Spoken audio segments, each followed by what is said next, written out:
দোকানে ব্যঞ্জন রাখবেন, ব্যঞ্জন না খেলে আমার আবার মাথায় কাজ করে। এই, তুই আমার সাথে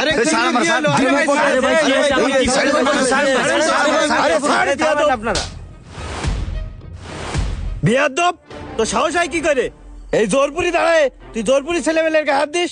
তোর এত বড় সাহস দেশে কিনা? ও ভাই, আপনি কিছু জানেন না, আপনি না জানে আমার গায়ে হাত তুলেছেন। তুই থাম, কি জানতে হবে রে? ওর গায়ে হাত দেওয়া তোর সাহস কি করে হয়? শোনেন ভাই, ও আমার সাথে যে কাজটা করেছে এই কথা যদি আপনি জানতে পারেন তাহলে আপনারা ওর গায়ে হাত তুলতেন। ও তোর সাথে কি এমন করেছে যে তুই ওর সাথে এরকম করতেছিস? কি করেছে তাহলে এবার শোনেন।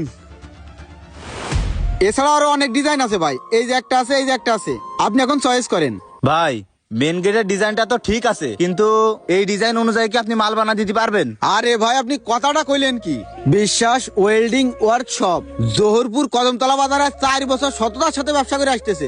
আপনার চয়েস করা ডিজাইন নিচ্ছে, যদি আমাদের কাজের ডিজাইন ভালো না করতে পারি তাহলে আমার এই ব্যবসা আমি ছাড়িয়ে দেবো ভাই।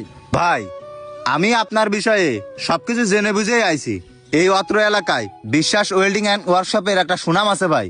তাহলে ভাই আগে যেটা দেখালেন না, হ্যাঁ। অপর পৃষ্ঠায় যান, এই যে ভাই এই মালটা দেবেন, এই ডিজাইনটা সুন্দর আছে। তাহলে এটা কনফার্ম? হ্যাঁ ভাই। আচ্ছা ভাই আমার বাসার মেন গেট থেকে শুরু করে জানলা দরজা প্রত্যেকটা কাজে কিন্তু বিএসআরএম রড দিয়ে তৈরি করবেন। ভাই, আপনি যেইভাবে আমাদের কাছে ডিমান্ড করবেন আপনার কাজটা ঠিক ওইভাবেই করে দেবো। এখন কথা আছে ভাই, আপনার তো অনেক টাকারই মাল বানানো লাগবে, আর আমার স্বল্প পুঁজির ব্যবসা। যদি আপনি কিছু টাকা দিয়ে যাইতেন তাহলে মালগুলো কিনে নিয়ে এসে আপনার কাজগুলো শুরু করতাম ভাই। আরে ভাই টাকা পয়সা না, আপনি টেনশন করেন না। আপনার কয় টাকা লাগবে শুধু বলেন। এখন বেশি লাগবে না ভাই, আপনার মালগুলো হয়ে যাওয়ার পরে যখন ডেলিভারি দেবো তখন আপনার ওই বাকি টাকা দিয়ে দিলেই হবে। তাহলে আপনার এখন কত দিতে হবে সেটা কন। এখন আপনি আংশিক কিছু দিয়ে যান, আপনার কাজটা আমরা শুরু করি। আচ্ছা ভাই, তাহলে আপাতত এই 20,000 টাকা রাখেন, মাল বানায় যে সময়